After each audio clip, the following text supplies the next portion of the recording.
Good morning, everybody. I'm so glad to see you. I'm Sarah Krasley. I'm the industry manager in the manufacturing division, and I focus on sustainability and clean technology. And what that very long title means is that I look at the product space. So how do we enable better sustainable design through the mechanical engineers and the industrial designers who are using our digital prototyping solution. A lot of the work I do is with customers. We really like the adage, your opinion, however interesting, is irrelevant. We really embody that in the manufacturing division because we really feel like our customers know where it's at, and the best thing we can do is listen to them and build tools that help them overcome some of the challenges they're facing in their workflows.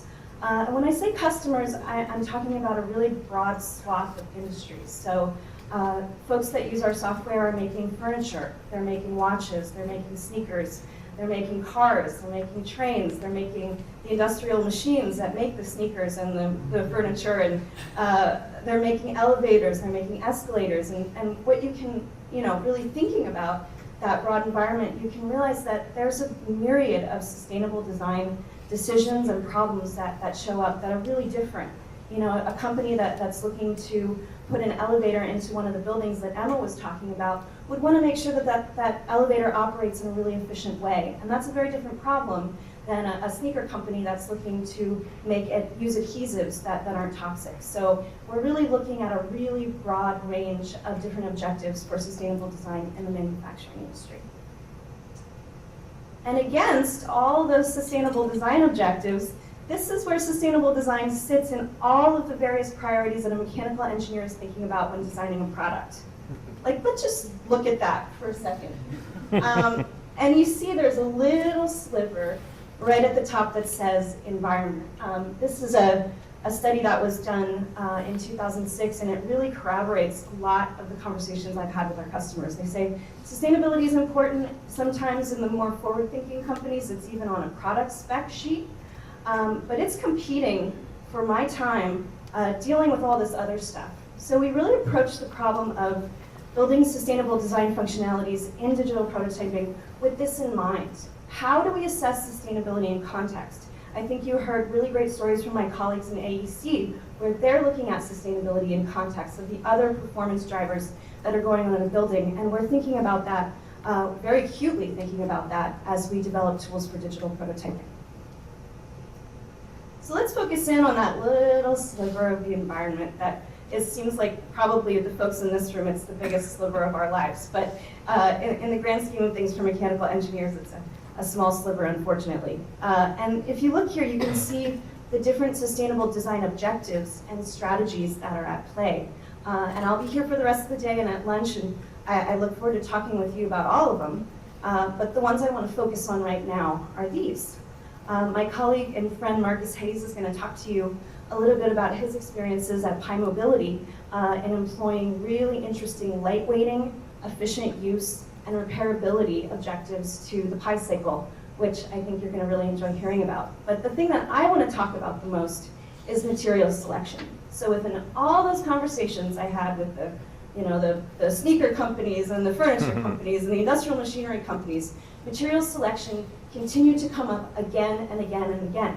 And they said, you know what, we want to innovate. We want to try new materials, but I haven't found a data set that allows me to compare different material choices. So we thought about that. We thought, well, how can we bring something into the digital prototyping environment that gives them this data that they need that's not overwhelming? So we talked to a company called Granta Design. And for those of you who are unfamiliar with Granta Design, they're the world's largest materials database and technology provider. They're amazing. They're based in the Cambridge, UK.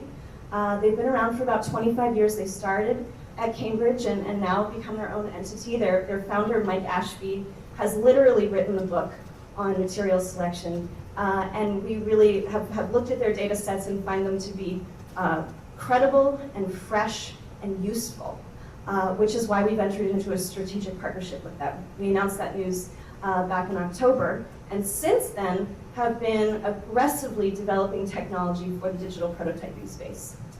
And I've got to say, I had to talk to some folks in different departments at Autodesk, but they agreed to let me show you a sneak peek of the technology. Is that of interest to anyone? Maybe? Okay.